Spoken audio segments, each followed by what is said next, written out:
Assalamualaikum Sobat Football United ya. Sambil menunggu keputusan dari eksekutif Manchester United, pemilik dan juga leadership tim, gue akan membahas sebuah artikel. Lagi-lagi artikel ya, kali ini dari BBC Sport. Ada beberapa informasi yang menarik. Apa yang akan terjadi sekarang untuk Erik ten Hag? 5 hal untuk manajer Manchester United ini ataupun petinggi-petinggi Manchester United untuk pertimbangkan ya. Judulnya seperti itu. 1, 2, 3, 4, 5. Ya, oke, ada 5 hal. Nomor 1, gue lihat tadi di artikelnya, sorry ya. Apakah draw menghadapi Aston Villa ini dilihat ada peningkatan dari sisi defensif? Kalau dilihat dari angka kebobolan misalnya, tentu saja ini ada hal yang meningkat. Maksud gue, Manchester United musim lalu 2 clean sheet di 7 pertandingan, sekarang ada 4 clean sheet. Lalu ketika yang dilihat adalah pertandingan menghadapi Aston Villa sendiri, jika dibandingkan dengan partai sebelumnya menghadapi Tottenham Hotspur, lini belakang Manchester United lebih solid. Pada saat itu Erik ten Hag mengesampingkan Matthijs de Ligt ya, dan juga Lisandro Martinez. Clean sheet di Aston Villa ini disebutkan di artikel ini karena ada kombinasi yang baru yang dicoba, yaitu adalah Jonny Evans serta Harry Maguire yang sebenarnya tidak bermain secara bersama semenjak tahun lalu bulan November. Jadi ada pemain yang didatangkan tapi masih belum bisa berperan dengan solid di lini belakang, yaitu adalah Matthijs de Ligt dan juga Lisandro Martinez yang didatangkan 2 musim yang lalu. Jonny Evans sendiri ini dilihat bahwa ya dia merupakan pemain veteran, jadi tidak bisa terlalu sering hal ini terjadi sebenarnya di lini belakang Manchester United. Walaupun di sini di BBC ada mantan penyerang dari Republik Ireland, Clinton Morrison, melihat bahwa keputusan yang tepat sebenarnya dilakukan oleh Erik ten Hag, keputusan yang bagus dengan memainkan Jonny Evans. Tapi menurut gue secara ringan amatiran, ya ini tidak bisa terus-terusan dilakukan ya, karena Jonny Evans memang bukan diproyeksi juga sebagai pemain utama di sana. Jadi perbaikan secara penampilan individu Lisandro Martinez serta Matthijs de Ligt ini juga harus dilakukan. Kesulitan Manchester United saat ini ada pada mencetak gol, dan itu merupakan poin nomor keduanya ya. Tapi dari mana gol dari Manchester United ini bisa diciptakan? Ada statistik dari Opta bahwa 3 pemain Manchester United ya, Anthony, Rasmus Højlund dan juga Joshua Zirkzee masih sangat minim untuk mencetak gol. Anthony mencetak 5 dari 56 penampilan di Premier League, Rasmus Højlund mencetak 10 dari 33, Joshua Zirkzee baru 1 dari 7 pertandingan. Dan bagaimana ancaman yang juga sedikit yang terjadi di Villa Park ini juga bisa dilihat sebagai kekurangan ya dari ketajaman lini depan Manchester United. Walaupun sebenarnya Aston Villa pun juga bisa diredam, tapi itu tadi ya, itu urusan lini belakang. Nah, secara keseluruhan memang Manchester United harus mencari nih solusi Erik ten Hag ya, utamanya ketika nanti dipercaya siapapun menjadi manajer Manchester United itu harus bisa mencari solusi dari mencetak gol Manchester United, karena penyerangnya Rasmus Højlund dan juga Joshua Zirkzee ini menunjukkan kesulitan untuk bisa melakukan gol di lini depan Manchester United. Statistiknya pun terlihat saat ini masih tidak baik, jadi harus dicari solusinya. Dan poin nomor 3, apakah penampilan buruk dari Manchester United ini bisa diignore? Manchester United dan juga Erik ten Hag mungkin akan happy dengan draw di Aston Villa di Villa Park. Ini merupakan sebenarnya ujian yang sulit ya, bahwa Manchester United menghadapi tim yang baru saja menang menghadapi Bayern Munchen di Champions League. Tapi kegagalan Manchester United menang berarti mereka mendapatkan poin yang terburuk setelah 7 pertandingan awal di era Premier League. Bahkan ini merupakan yang terburuk di sejarah Manchester United.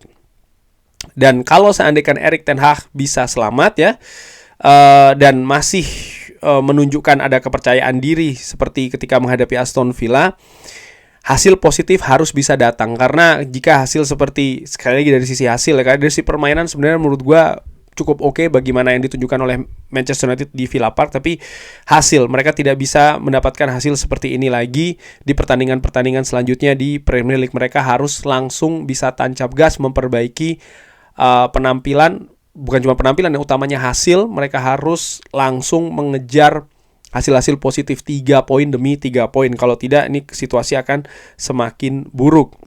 Dan poin selanjutnya adalah apakah istirahat international break ini merupakan titik yang ideal untuk melakukan pergantian? International break sering dilihat sebagai waktu yang nyaman untuk pergantian posisi manajerial. Tapi Erik ten Hag berharap 2 draw di 2 pertandingan terakhir yang menghadapi FC Porto dan juga menghadapi Aston Villa ini akan menunda hal tersebut di orang-orang yang memiliki kompetensi ataupun juga tugas untuk membuat keputusan di Old Trafford.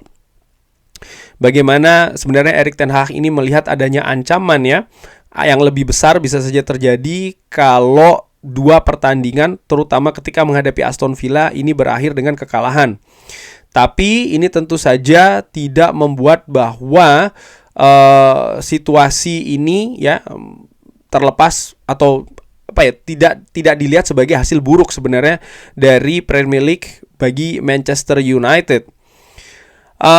Break ini ya ini sebenarnya menawarkan sebuah kesempatan untuk Manchester United dan juga Erik ten Hag untuk mengambil waktu dan juga mengambil jarak untuk bagaimana melihat opsi-opsi mereka. Sebelum pertandingan menghadapi Aston Villa, Sir Jim Ratcliffe mengatakan kepada BBC kalau keputusan terkait dengan Erik ten Hag ini bukan dari dirinya.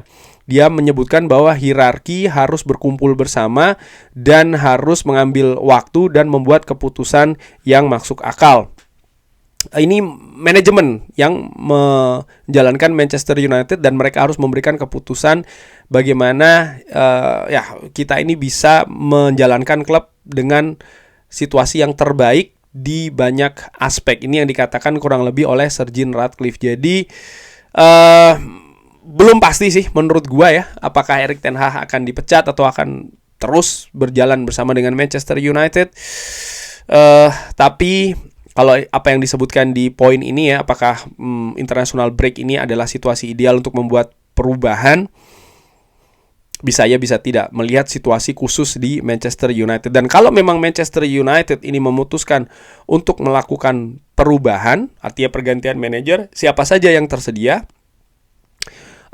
Mantan manajer dari Inggris Gareth Southgate ini sempat menjadi favorit untuk menangani Manchester United, tapi dilihat juga akan menjadi sulit karena bagaimana fans dari Manchester United nampaknya tidak begitu suka ya, atau bahkan tidak suka dengan Gareth Southgate untuk menangani Manchester United. Thomas Tuchel telah melakukan pembicaraan di musim panas setelah meninggalkan Bayern Munchen, tapi tidak meyakinkan untuk mengambil pekerjaan. Pelatih Jerman ini sebenarnya memiliki memiliki status yang tinggi, artinya profilnya dilihat sebagai profil yang bagus ya sebagai manajer, pernah memenangkan Champions League bersama dengan Chelsea, tapi juga reputasinya memperlihatkan bahwa dia ini disebutkan high maintenance, jadi dia ini memiliki hal juga yang sulit ya untuk menjadi manajer, terutama dari sisi manajemen. Manchester United bisa saja kembali lagi ke Thomas Tuchel, tapi apakah mereka bisa disebutkan di artikel ini ya menangani masalah-masalah terkait dengan temperamen? Oke. Lalu manajer atau mantan manajer Brighton dan juga Chelsea, Graham Potter, ini juga disebutkan di artikel ini, dan bisa saja ya ini akan menjadi kenyataan kalau Erik ten Hag dipecat oleh Manchester United, di mana Graham Potter pun juga mengatakan dia ini siap untuk kembali ke manajemen setelah dipecat bulan April 2023, hanya 7 bulan setelah hadir di Stamford Bridge. Lalu Ruud van Nistelrooy yang datang kembali ke Manchester United untuk bergabung dengan tim kepelatihan Erik ten Hag. Ini apakah mantan striker bisa menjadi solusi bagi Manchester United? Ini menjadikan tanda tanya ya di artikel ini.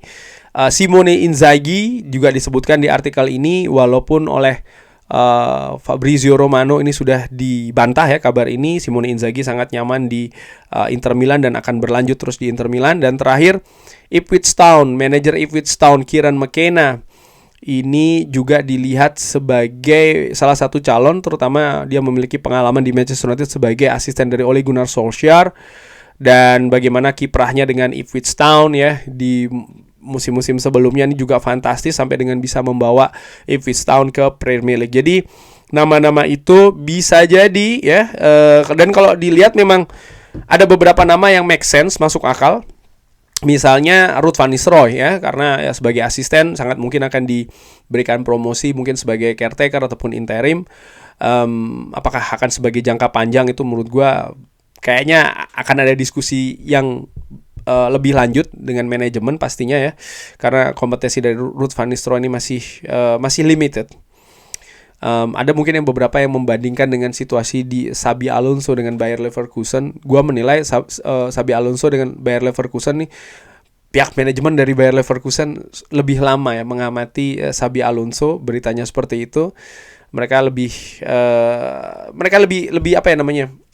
Lebih panjang juga melakukan research ya, sehingga keputusannya pun tepat. Berbeda dengan Ruud van Nistelrooy yang hadir di Manchester United ini atas rekomendasi sebenarnya bukan dari manajemen, tapi dari Erik ten Hag sendiri. Dan dari situ ya ada banyak sih menurut gue hal yang harus sebenarnya diraih dulu oleh Ruud van Nistelrooy, terutama pengalaman ya di level sepak bola tertinggi. Dan kalau dibandingkan dengan Xabi Alonso, Bayer Leverkusen dengan Manchester United ini dua klub yang berbeda. Dengan segala respect, bagaimana tantangan di Manchester United, tekanan ini juga berbeda. Kondisi klub pun juga berbeda. Jadi tidak bisa ditarik kesimpulan apple to apple dibandingkan begitu saja. Menurut gue itu tidak begitu bijak.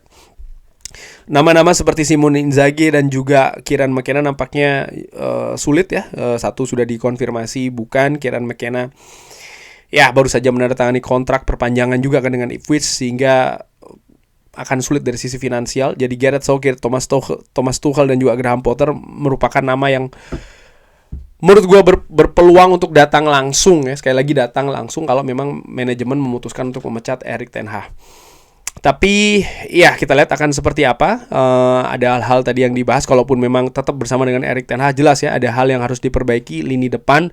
Dan juga hasil dari Manchester United ini harus diputar betul untuk bisa mendapatkan hasil yang lebih positif, poin yang lebih maksimal.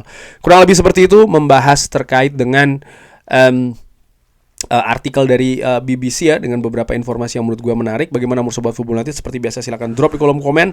Terima kasih sudah menyaksikan. Jangan lupa like, sholat, dan juga subscribe. Wassalamualaikum warahmatullahi wabarakatuh. Thank you.